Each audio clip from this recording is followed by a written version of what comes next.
नमस्कार मित्रांनो, स्वागत आहे सर्वांचं ॲग्रिकल्चर इंडिया ब्लॉगमध्ये. तर मित्रांनो, ऊस शेतीमध्ये टनेज वाढवण्यासाठी दोन गोष्टी खूप महत्त्वाच्या असतात.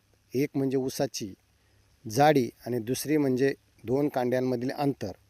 अनेक शेतकरी विचारतात की आमच्या ऊस वाढत आहे पण पेरातील अंतर कमी आहे. तर आजच्या व्हिडिओमध्ये आपण पाहणार आहोत की नेमके कोणते खत नियोजन केल्यामुळे ऊसाच्या दोन कांड्यातील अंतर 100 इंचापर्यंत वाढू शकते. तर मित्रांनो, या संदर्भातली आपण माहिती या व्हिडिओमध्ये पाहणार आहेत. तर आपण नक्की व्हिडिओ शेवटपर्यंत पहा. नवीन असेल तर मित्रांनो चॅनलला सबस्क्राईब करा, जेणेकरून असे खूप छान सुंदर माहितीचे व्हिडिओ मित्रांनो आपणाला पाहायला मिळतील. बाजारात मित्रांनो असे कोणतेही एक जादूचे खत नाही की जे टाकल्याबरोबर ऊसामधील अंतर वाढेल, ऊसाची जाडी वाढेल, उंची वाढेल. हे पूर्णपणे NPK बॅलन्स म्हणजे नत्र, स्फुरद आणि पालाश यांच्या समतोलावरती अवलंबून असते. जर तुमच्या खतामध्ये या तिन्ही घटकाचे प्रमाण योग्य असेल तरच ऊसाची जाडी आणि पेरातील अंतर वाढते मित्रांनो. आता आपण पाहू की खतांचा ढोस कसा तयार करायचा. ऊसासाठी हे NPK गुणोत्तर आदर्श मानले जाते. यासाठी आपण मित्रांनो एक खतांचं कॉम्बिनेशन सांगणार आहे. त्याच्यातलं आपण कोणताही एक खताचा डोस निवडू शकता आणि आपल्या ऊसासाठी देऊ शकता. तर पहा ते कॉम्बिनेशन कसं करायचं ते पाहूया आपण. एकरासाठी किती प्रमाण घ्यायचं आहे बघा. तर मित्रांनो, DAP 2 बॅगा आणि युरिया 3 बॅगा अधिक 75 किलो पोटॅश हा एक पर्याय आपल्याला ऊसासाठी आहे. त्याच्यानंतर दुसरा पर्याय मित्रांनो सांगतो, 10-26-26 आधारित म्हणजेच 2 बॅगा आणि 10-26च्या अधिक युरिया 2 बॅगा हा एक पर्याय आपण निवडू शकता. मित्रांनो, तिसरा पर्याय आहे 20-20-0-13 3 बॅगा आणि 20-20-0-13 अधिक 50 किलो पोटॅश आणि 1 ते 1.5 बॅग युरिया. हे एक मित्रांनो आपण प्रमाण आपल्या ऊसासाठी ढोस म्हणून वापरू शकता. अशा पद्धतीनं जर आपण ऊसाला ढोस जर दिला तर यामुळे जमिनीला नत्र जास्त प्रमाणात मिळते, ज्यामुळे कांड्यांची लांबी वाढण्यास मदत होते आणि ऊसांची संख्या आणि जाडी मित्रांनो खूप चांगल्या प्रकारची होऊ शकते. त्याच्यामुळे हे जे कॉम्बिनेशन खत सांगितलेलं आहे याच्यातला एक पर्याय निवडून आपण हे खत आपल्या ऊसासाठी देऊ शकता. एक गोष्ट लक्षात ठेवा, जर एका बेटामध्ये मित्रांनो 15 ते 20 ऊस असतील तर तुम्ही किती खत घातले तरी ऊसाची जाडी वाढणार नाही. कारण एका बेटामध्ये साधारणपणे 20 ते 15 दर्जेदार फुटवे जर मित्रांनो आपण जर ठेवले तर अन्नाचे नियोजन हे व्यवस्थित होते आणि ऊसाला चांगली जाडी मिळते. तर शेतकरी मित्रांनो, ऊसाच्या पेऱ्या वाढण्यासाठी फक्त वाढीचे औषध फवारण्यापेक्षा खतांचा बेसल डोस योग्य प्रमाणात द्या. ही माहिती तुम्हाला मित्रांनो कशी वाटली? तर कसं होतं माहिती आहे का मित्रांनो, आता आपल्या ऊसामध्ये जर आपण जास्त फुटवे जर ठेवले तर काय होतं मित्रांनो, त्याचं अन्न विभाजन होतं आणि मग जास्त फुटवे असल्यामुळे सगळ्याला खत थोड्या प्रमाणात जातं आणि मग मित्रांनो ऊसाची जी वाढ आहे, जी कांड्यांची संख्या आहे ती एकसमान होत नाही. त्याच्यामुळे तुम्हाला जेवढे ठेवायचे आहेत साधारणपणे 15-20 जे ठेवायचे आहेत तेच ठेवायचे. बाकीचे जे पील वगैरे असतील मित्रांनो ते जर आपण काढून जर टाकले तर निश्चित मित्रांनो त्याचा तुमच्या ऊस वाढीसाठी चांगल्या प्रकारचा फायदा होऊ शकतो.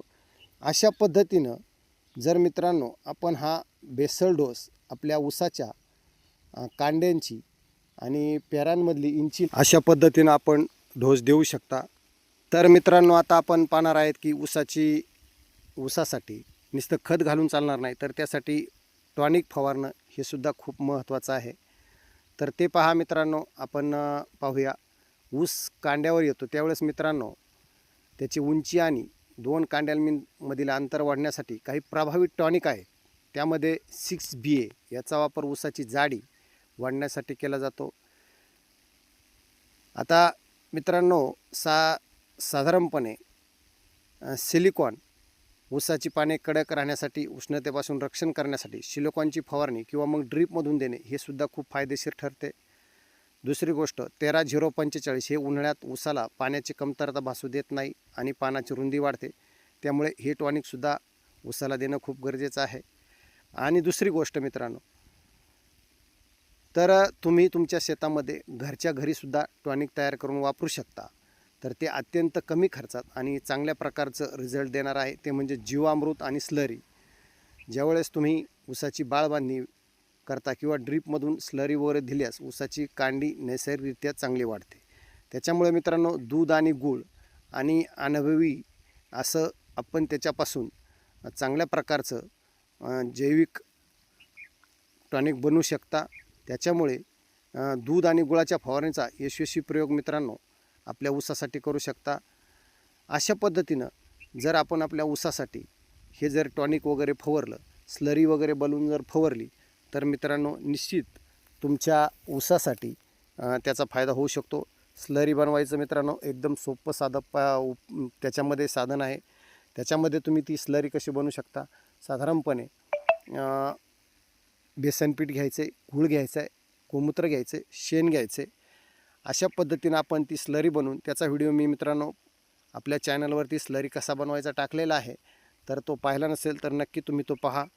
तर अशा पद्धतीनं जर आपल्या ऊसाच्या 2 कांड्यामधील पेरामधील अंतर, जाडी आणि उंची वाढवण्यासाठी जर असं पद्धतीनं खत नियोजन जर केलं, तर मित्रांनो 100% तुमच्या ऊसामधील 2 कांड्यांचे अंतर हे चांगल्या प्रकारचं वाढू शकतं आणि तुम्हाला भरघोस असं उत्पादन मित्रांनो मिळू शकतं.